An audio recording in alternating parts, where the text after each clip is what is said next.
Role of premedication in oral and maxillofacial surgery. ഇതാണ് നമ്മുടെ topic. ഇതിനുള്ള പാർട്ടാണ് ഇൻട്രൊഡക്ഷൻ ഉണ്ട്, ഒബ്ജക്റ്റീവ് ഉണ്ട്, objective of the premedication ഉണ്ട്, categories of the premedication drugs ഉണ്ട്, റൂട്ട് ഓഫ് അഡ്മിനിസ്ട്രേഷൻ ഉണ്ട്, consideration of the special patient group ഉണ്ട്, കോംപ്ലിക്കേഷൻ ആൻഡ് കോൺട്രാ ഇൻഡിക്കേഷൻ. എന്തൊക്കെയുണ്ട്? Introduction, objective, categories of the premedication drugs, categories, പിന്നെ route of administration and consideration of the special patient group and complication and contra indications. Premedication എന്ന് പറഞ്ഞാൽ administration of the drug before the surgical procedure to optimise patient comfort, reduce anxiety, minimise pain and prevent the complications. ഇത് സർജറിക്ക് മുമ്പ് കൊടുക്കുന്ന ഒരു ഡ്രഗിൻ്റെ administration drug, അതിനെ വിളിക്കുന്ന pre medication എന്ന് പറഞ്ഞാൽ പേഷ്യൻ്റെ കംഫർട്ടിനെ ഒപ്റ്റിമൈസ് ചെയ്യാൻ വേണ്ടിയിട്ട്, പിന്നെ ആൻസൈറ്റി റെഡ്യൂസ് ചെയ്യാൻ വേണ്ടിയിട്ട്, പിന്നെ പെയിൻ റെഡ്യൂസ് ചെയ്യാൻ വേണ്ടിയിട്ട്, പിന്നെ കോംപ്ലിക്കേഷൻ പ്രിവെൻറ്റ് ചെയ്യാൻ വേണ്ടിയിട്ട്. പ്രൈമറി ഒബ്ജക്റ്റീവ് ഇത് തന്നെയായിരിക്കും. പ്രൈമറി ഒബ്ജക്റ്റീവ് ആൻസൈറ്റി റെഡ്യൂസ് ചെയ്യുക, അനൽജേഷ്യ പ്രൊവൈഡ് ചെയ്യുക, salivary and respiratory secretion control ചെയ്യുക, നോസിയ ആൻഡ് വോമിറ്റിംഗ് പ്രിവെൻറ്റ് ചെയ്യുക, ആൻഡ് പേഷ്യൻ്റെ വൈറ്റൽസ് സ്റ്റെബിലൈസ് ചെയ്യുക. എന്താണ്? ആൻസൈറ്റി റെഡ്യൂസ് ചെയ്യുക, അനൽജേഷ്യ പ്രൊവൈഡ് ചെയ്യുക, salivary and respiratory secretion control ചെയ്യുക, നോസിയ ആൻഡ് വോമിറ്റിംഗ് പ്രിവെൻറ്റ് ചെയ്യുക, വൈറ്റൽ സയൻസ് സ്റ്റെബിലൈസ് ചെയ്യുക. ഈ ചോയ്സ്, പ്രീ മെഡിക്കേഷൻ്റെ ചോയ്സ് ഡിപ്പെൻഡ്സ് ചെയ്യുന്ന കുറേ വേരിയസ് ഫാക്ടേഴ്സ് ഉണ്ടാവും. ഒന്ന് പറഞ്ഞാൽ പേഷ്യൻ്റെ മെഡിക്കൽ ഹിസ്റ്ററി, ഒന്ന് ആൻസൈറ്റി ലെവൽ, പിന്നെ പെയിൻ ത്രഷോൾഡ്, പിന്നെ കോംപ്ലക്സിറ്റി ഓഫ് ദി സർജറി. അത് ഏത് മെഡിക്കേഷനാണ് പ്രീ മെഡിക്കേഷനാണ് കൊടുക്കുന്നത്, അത് കുറേ ഫാക്ടേഴ്സിനെ ഡിപ്പെൻഡ് ചെയ്യുന്നു. ഒന്ന് പേഷ്യൻ്റെ മെഡിക്കൽ ഹിസ്റ്ററി ഉണ്ട്, ഒന്ന് ഏത് കോംപ്ലക്സിറ്റി ഓഫ് സർജറി ഉണ്ട്, ആൻസൈറ്റി ലെവലുണ്ട്, പിന്നെ എത്രത്തോളം പെയിൻ ത്രഷോൾഡ്, എത്രത്തോളം പെയിൻ സഹിക്കുന്നു, anxiety and complexity of surgery and patient medical history. ഇനി നമുക്ക് ഒബ്ജക്റ്റീവ്സിനെ കുറിച്ച് പഠിക്കാം. ഒബ്ജക്റ്റീവ്സിന് 6 ഒബ്ജക്റ്റീവ്സാണുള്ളത്. എന്നൊക്കെ ഒന്ന് ആൻസിയോലൈസിസ് ആൻഡ് സെഡേഷൻ, രണ്ടാമത്തേതാണ് അനൽജേഷ്യ, പിന്നെ മൂന്നാമത്തെ റിഡക്ഷൻ ഓഫ് ദ സെക്രിയേഷൻ, പിന്നെ prevention of the nausea and vomiting, hemodynamic stability, then and enhancement of the anaesthetic effect. ആറുള്ളത്. ഒന്ന് anxiolysis and sedation. Anxiolysis and സെഡേഷനിൽ reducing the preoperative anxiety reduce ചെയ്യുക and ensuring the patient കോപ്പറേഷനും വേണ്ടി വേണം. Anxiolysis and sedation, അത് patient കോപ്പറേഷനും കൂടി വേണം. പിന്നെ അടുത്താണ് അനൽജെസിയ. അനൽജെസിയ എന്നാൽ ഇൻട്രോ ഓപ്പറേറ്റീവും പോസ്റ്റ് ഓപ്പറേറ്റീവും പെയിന് minimize the intraoperative and post operative പെയിന് മിനിമൈസ് ചെയ്യുക. അതാണ് അനൽജെസിയ. പിന്നെ സെക്രീഷൻ മൂന്നാമതാണ് റിഡക്ഷൻ ഓഫ് ദ സെക്രീഷൻ. എന്തൊക്കെ സെക്രീഷൻ കുറക്കുക? സലൈവേഷൻ കുറക്കുക, റെസ്പിറേറ്ററി സെക്രീഷനും കൊടുക്കുക. റിഡക്ഷൻ ഓഫ് ദ സെക്രീഷൻ എന്തൊക്കെ? സലൈവേഷനും കുറക്കുക, റെസ്പിറേറ്ററി സെക്രീഷനും കുറക്കുക. പിന്നെ അടുത്താണ് prevention of the nausea and vomiting. നോസിയും വോമിറ്റിങ്ങും പ്രിവെൻഷൻ ചെയ്യുക. അതായത് സ്മൂത്തറായിട്ടുള്ള, നമുക്ക് എന്തിനാണ് ഈ നോസിയ വോമിറ്റിങ് ചെയ്യുന്നത്, കുറക്കുന്നത്? Ensure the smoother postoperative recovery.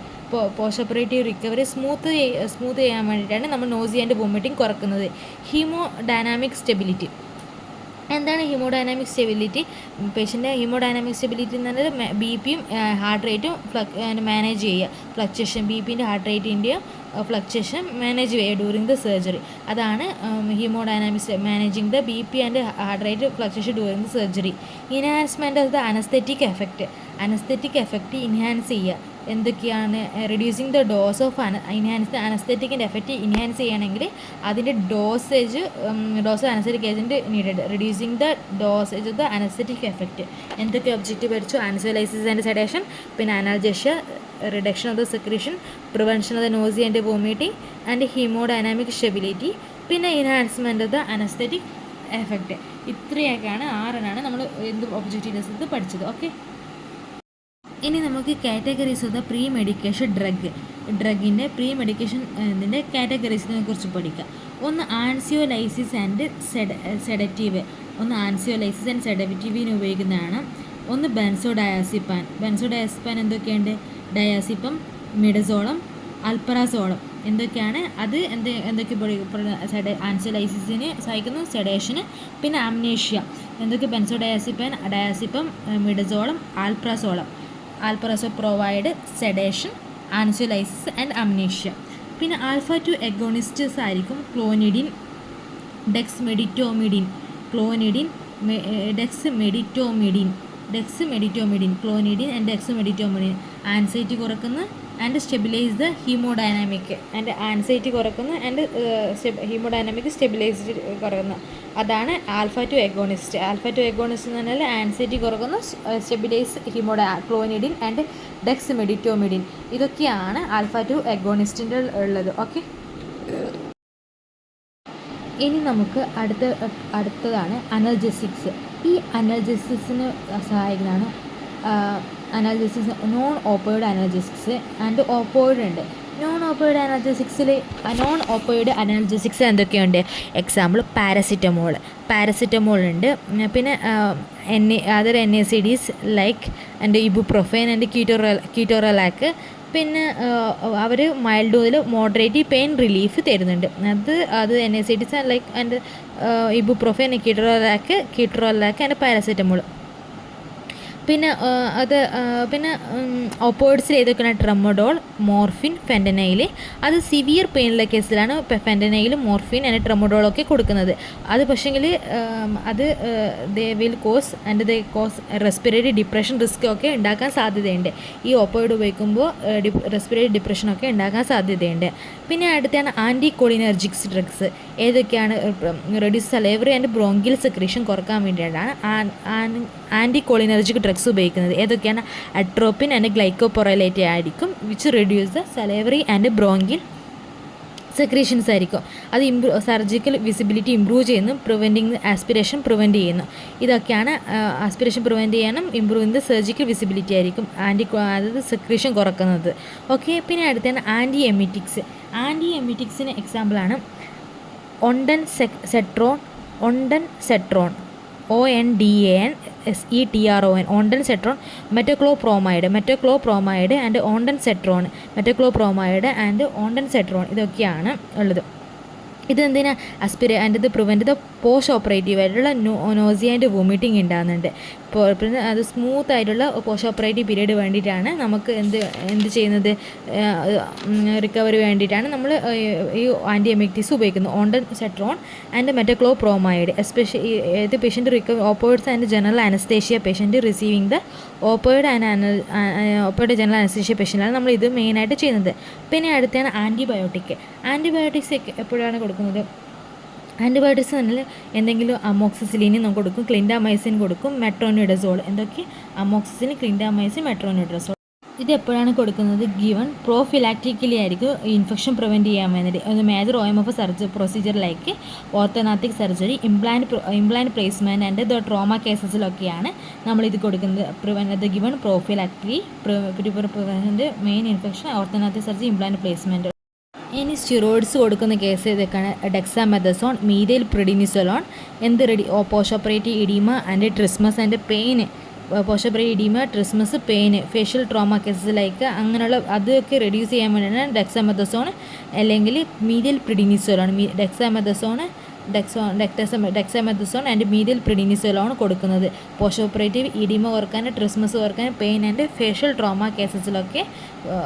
ഇഡീമ, trismus and pain, ഇത്രയും എഡിമ, ട്രിസ്മസ് ആൻഡ് പെയിൻ, പോസ്റ്റ് ഓപ്പറേറ്റീവായിട്ടുള്ള ഡെക്സാമെഥസോൺ കൊടുക്കും, മീഥൈൽ പ്രെഡിനിസോലോൺ കൊടുക്കുന്നത് സ്റ്റിറോയിഡ്. ഇത്രയാണ് സ്റ്റിറോയിഡ് കൊടുക്കുന്നത്. ഓക്കെ, മനസ്സിലായല്ലോ.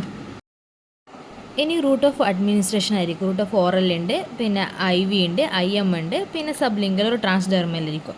സബ്ലിംഗൽ ആൻഡ് ട്രാൻസ്ഡെർമൽ പറഞ്ഞിരിക്കും selective cases for ease of അഡ്മിനിസ്ട്രേഷന് വേണ്ടിയിട്ടാണ് sublingual haematoma.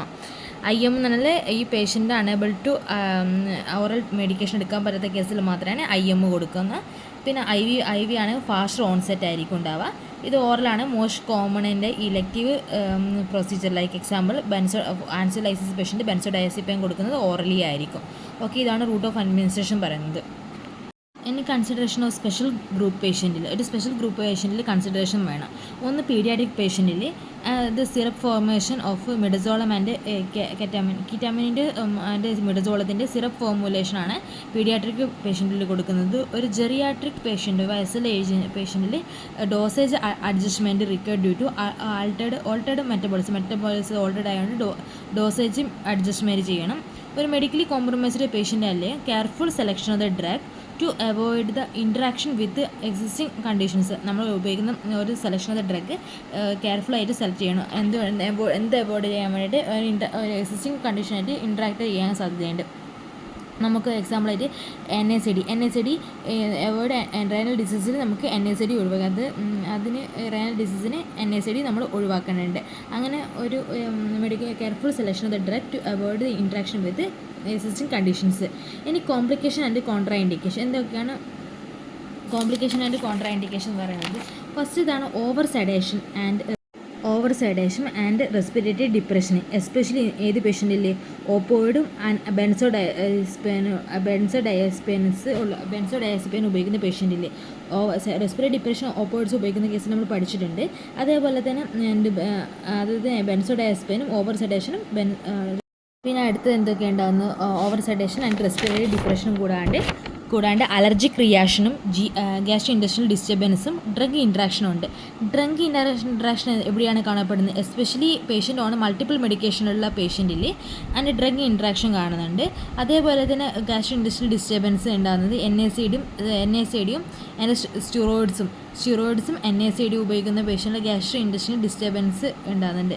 NSAID and steroid ഉപയോഗിക്കുന്ന ഗ്യാസ്ട്രോ ഇൻഡസ്ട്രിയൽ ഡിസ്റ്റർബൻസ് ഉണ്ടാവും. അതുപോലെ തന്നെ NSAID and allergic reaction antibiotic. നമുക്ക് അലർജിക് റിയാക്ഷൻ കൂടുതലായിട്ട് കാണുന്നത് ആൻറ്റിബയോട്ടിക്സും NSAIDയും കൂടെ. ഡ്രഗ് ഇൻട്രാക്ഷൻ കൂടുതലായിട്ട് കാണുന്നത് പേഷ്യൻ്റ് മൾട്ടിപ്പിൾ മെഡിക്കേഷൻ എടുക്കുന്ന പേഷ്യൻറ്റിൽ ഉണ്ടാകുന്നുണ്ട്. ഗ്യാസ്ട്രോ ഇൻഡസ്ട്രിയൽ ഡിസ്റ്റർബൻസ് ഉണ്ടാകുന്നത് NSAID ആൻഡ് സ്റ്റിറോയിഡ്സ്